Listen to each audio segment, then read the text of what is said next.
മറ്റു വാർത്തകളിലേക്ക്. ബിസിനസ്സിൽ പങ്കാളിയാക്കാമെന്ന് വാഗ്ദാനം ചെയ്ത് വീട്ടമ്മയിൽ നിന്നും ലക്ഷങ്ങൾ തട്ടിയ യുവതി പിടിയിൽ. തട്ടിപ്പിൽ പ്രതിയായ ഇവരുടെ ഭർത്താവ് ഒളിവിലാണ്. ഇരുവരും ചേർന്ന് നിരവധി പേരിൽ നിന്നായി കോടികൾ തട്ടിയിട്ടുണ്ടെന്ന് പോലീസ് അറിയിക്കുന്നു. ചവറ മുകുന്ദപുരം സ്വദേശി സരിതയാണ് ചവറ പോലീസിന്റെ പിടിയിലായത്.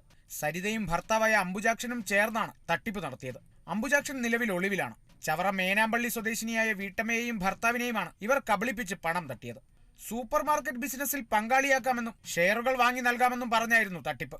പ്രതിയായ സരിതയുടെ പേരിൽ മത്സ്യബന്ധന ബോട്ടുണ്ടെന്നും അതിൽ പങ്കാളിയാക്കാമെന്നും വാഗ്ദാനം ചെയ്ത് ലക്ഷങ്ങൾ തട്ടിയെടുത്തു. തവണകളായി 34,70,000 രൂപയാണ് ഇത്തരത്തിൽ തട്ടിയെടുത്തത്. പണം നൽകിയിട്ടും വാഗ്ദാനം ചെയ്തതുപോലെ ഷെയറും പാർട്ണർഷിപ്പും കിട്ടാതായതിനെ തുടർന്ന് പ്രതികളുടെ വീട്ടിലെത്തിയ വീട്ടമ്മയെയും ഭർത്താവിനെയും സരിതയും അംബുജാക്ഷനും ചേർന്ന് ഭീഷണിപ്പെടുത്തി. തുടർന്ന് ഇവർ ചവറ പോലീസ് സ്റ്റേഷനിൽ പരാതി നൽകുകയായിരുന്നു. ജില്ലാ പോലീസ് മേധാവി ചൈത്ര തെരേസ് ജോൺ IPSന്റെ നിർദ്ദേശപ്രകാരം കരുനാഗപ്പള്ളി ACP VS പ്രദീപ് കുമാറിന്റെ മേൽനോട്ടത്തിൽ ചവറ പോലീസ് ഇൻസ്പെക്ടർ KR ബിജുവിന്റെ നേതൃത്വത്തിലുള്ള പോലീസ് സംഘമാണ് പ്രതിയെ അറസ്റ്റ് ചെയ്തത്. കേരള വിഷൻ ന്യൂസ്, കൊല്ലം.